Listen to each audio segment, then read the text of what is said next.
Hey there, Lori. Hey, Dory. Well, we want to talk about this great podcast that we're having come up with Jane Barlow. And it's funny because she is a master herbalist. So she's got so much information. And it's funny, we hardly talked about herbs at all. But the information that we did talk about, I think you guys are going to totally love. It really turned out to be an incredible podcast. I mean, just us three sitting here in the studio talking and it felt to me like it was being led by what needed to be talked about. I agree. Do you know what I'm saying? Yes. And I know that might sound woo-woo to some people, but the truth is we started getting on the subject and it kind of grew into its own. Morphed into it. And I have benefited from this. Definitely. So I think that you guys will just love this podcast. Oh, I can't wait to talk to my dear friend Jane. Yeah. And yours too.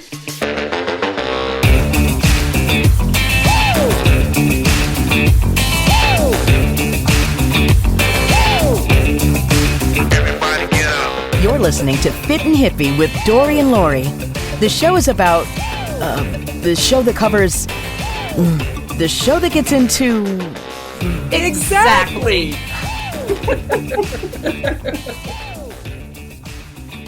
Hello. Hey there. How you doing there, sexy lady? Look at you coming looking like that. Yeah. What the Little heck? leopard print. She's Miss Leopard. She's on the prowl. Yeah, not really. Hey, do you want to tell who's in the studio today? Yeah, we have Jane Barlow, and she is here to talk to us about some herbal stuff, along with other things. We couldn't stop talking before we started talking. So it's been really great. I think this is going to be an awesome interview, and we're so excited to have you here, Jane. And I think people are going to really benefit from what you have to say. So Thanks. Would you like to introduce yourself? Yeah. So, okay, where do I start, right? Okay. So my name is Jane Barlow. I own an herbal company that was started by my dad about 45 years ago. He passed away 22 years ago. I get to do this amazing thing besides carry on his legacy. I've developed a bunch of formulas of my own. But what's been interesting as I get older, and not only are my kids grown and I have grandkids, and I do my best to evolve as a person, not just with the herbs I take and the supplements I take and the food I eat, but there's this whole huge component of holistic wellness that is your emotions and your sleep and your healthy relationships and what makes for longevity. And to me, it's not just, oh, here, take this herb. Yeah. And that fixes everything. Yeah, Right. but, Of course not. But people do want that. Like I get that all the time, and people. Of course they do. Because, I want that. Yeah, well, but I would say, who doesn't? Here's a pill. Well, I don't want to do drugs, but here's an herb. People are looking for the same results from it. Right. So I think it's my passion is really becoming what's the holistic piece, because I can't just give you a bunch of herbs to help you with these. I would love to be able to do that, but it doesn't work that way. So I get to do this brilliant thing every day. I don't ever plan on retiring ever. Well, you're not really. Who wants You're to? not really working. You're right. I'm working. Trust me. No. Well, okay. I take that back. I have been to your beautiful shop and your woman cave and everything, and she does work. Like she really, really does. But what I'm saying is, you're following your passion, your dream, right? And all How the can years you stop that? Yeah, and all the years that I've known you, you've always done this, even when you're teaching a fitness class or whatever. This is what you've always been doing, and I've watched you grow over the last several years. Yeah. And it's just your passion. So why would you ever quit? Yeah, no reason. No reason. And it's fun because now I come from a place of some deep experience. Like someone can say, well, I've been dealing with this for, 20 years. I'm 50. And I'm like, look, well, I'm almost 60. So, to come from a place of wisdom, just from the longevity of time being on this planet. Amen, sister. Is really awesome. It's really about awesome. that. Yeah. Yeah. So it's cool. It's cool what I get to do. Yeah, I love it. Well, and I actually am doing some workbook pages for your school that you're teaching. Yeah, my online We'll talk course. about that later. Yeah. I can't wait to see it. I'm learning so much. She's got a lot of great things to say. Thank you. We were kind of talking about kind of the holistic approach, and what does that mean? Like incorporating everything. What do you think? Yeah, well, I think that being not necessarily on this side, like the natural alternative. I really hate calling natural medicine alternative medicine. I agree. Because I think we should go there first. In fact, most of the world's population still turns to herbal medicine first. Yeah.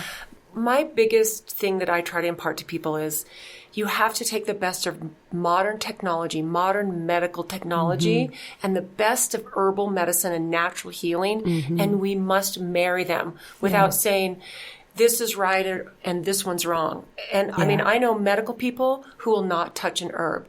And I know herbal people who, at the very cost of their life almost, will not go do something with a drug or a surgery that might save their life. Right. So you have to say, okay, we live in the best time ever to be alive right now. Yeah. We have access to so much information. We have access to unbelievable resources, and we get to use our common sense, our intuition, and our best knowledge and empowerment.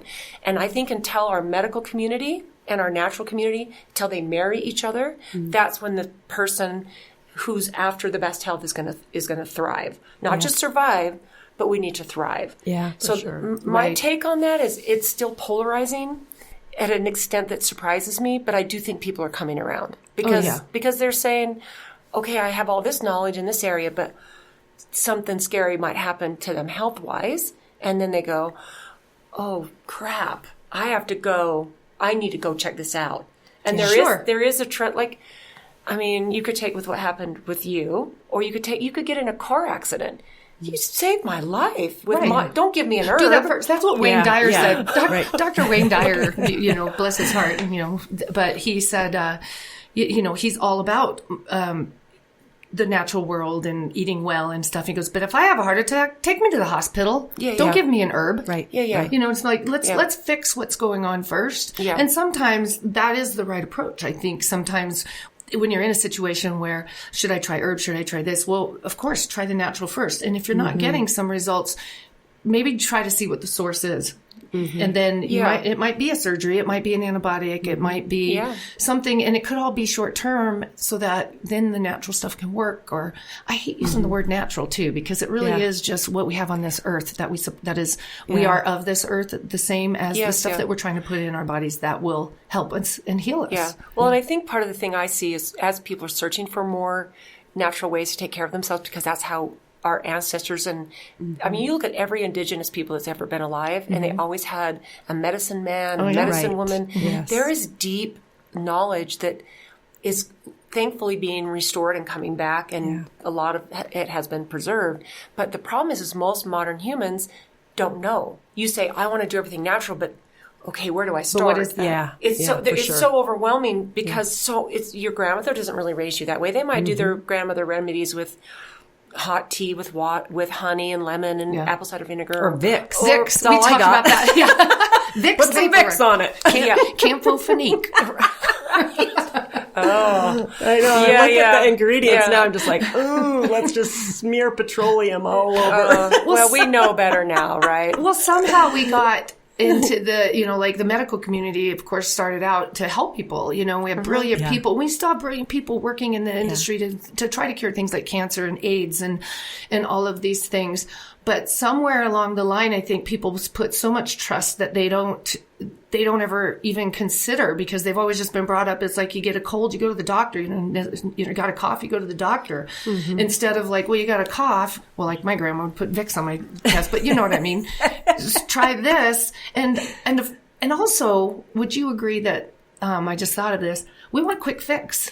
We don't want to let our immune system do what our immune system does, which will probably take a little bit longer than if you give it an antibiotic and knock it out. Well, I totally agree with that. I also, because as modern humans, we want fast results with anything. Yeah. We also aren't willing to take personal responsibility. So you go to your doctor, you lay all your problems at your doctor, and your doctor, unfortunately, most of them, there are those outliers, but most of them don't have the time to spend an hour with you finding out what is going on in your life. Yeah. What's your lifestyle? What are you eating? Yeah. And what's your emotional health? Like, what's going on in your relationship? Is your job bad or whatever? Like, they don't have the time, and they're also not given the incentive to truly heal you. And they're not given the knowledge.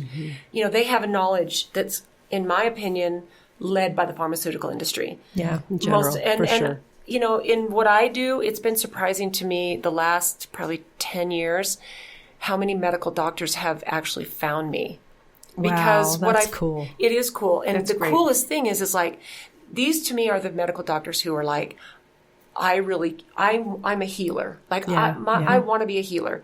And so they'll have a patient come in, get diagnosed with something gnarly, something hard, and the patient will say, is there anything natural I can do first? Mm-hmm. So the patient is motivated. Yeah, right. So you have this doctor that's like, I have this motivated patient. And so these are the researchers. These are the people like, here's all the stuff I learned in medical school, but what about, I know there's so much else out there. And they also realize the power of lifestyle, the power of a good diet, exercise, quality sleep, love and forgiveness, and all these things that make a difference in your health.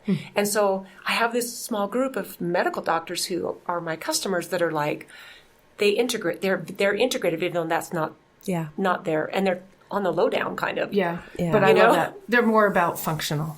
They're more about integrative and how lifestyle. Can I heal and my how person? Can I heal you? Yeah. And maybe, like you said, and maybe we try some of these things and we still have to do this. For sure. Because I hate to make it like we're painting that the whole, the doctors are, crooked or whatever. I think most doctors go into, they do want to really help people. Oh, there's no doubt. But you're right. You start getting caught up in this drug company coming in and they're giving you all these samples and that pays part of your paycheck. And you only have 15 minutes or 5 minutes maybe in some cases to sit with somebody. It's the system is broken. Time. The people aren't broken. Yeah. No. The doctors are not broken. No. Yeah. They're good people.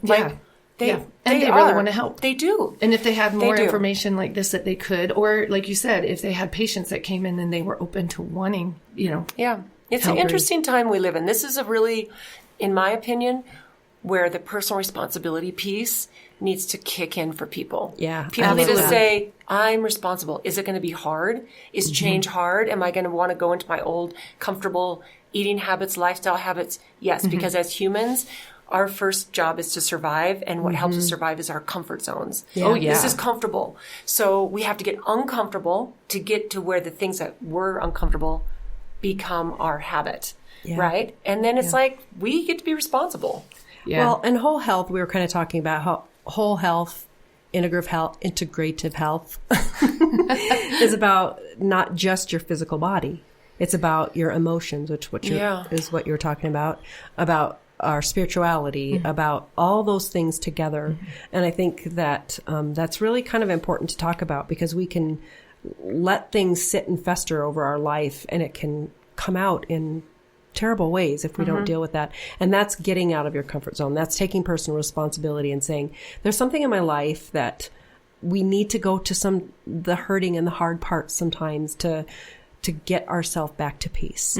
And I think that if there's something in there that's gnawing at us, we need to get there so that we can get back to peace in our emotions. We can get back to peace in our bodies. We can get back to peace mentally, spiritually, every way. I think that's very important. It sounds like what you're saying is the symptom is a reason to go in and find out what's going on inside. Yeah, right. And maybe it is, I stepped on a sticker last week and I've got an infection in my foot. Yeah. But maybe that pain in my foot is a pain from something I can't move forward.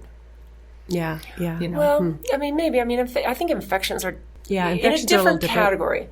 That's what I was saying. Like sometimes it could just be you have an infection, but sometimes for sure. a symptom could really mean inward and find where that emotional block is, but you may need help along the way. You may still have to deal with the illness to get to the underlying is what I think Lori was trying to say. Well, my best example of this, and there are so many people that can resonate, because it's almost the top reason that so much work is skipped, is back pain.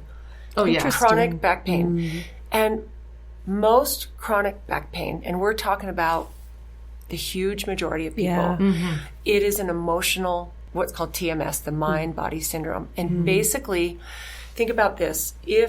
And I have personal experience with this because I've had physical pain, knees, joints, foot, all kinds of stuff, because my husband lost his job, because I'm a perfectionist. I want my house super clean, or things aren't happening, but I'm nice. Like, I'm too nice to say, this is really pissing me off. Yeah. You know what I mean? Me too. Like, yes. But that's our personality. So what happens is, your body creates physical pain as a distraction from the emotional pain. Like 9 years ago, my husband lost his job, and he was he made the most money in between me and my little herbal business and him, right? Yeah, you were still growing. Yeah, I was still growing, and it was my hobby, and I was nurturing it, and I was having fun, and I was helping people and changing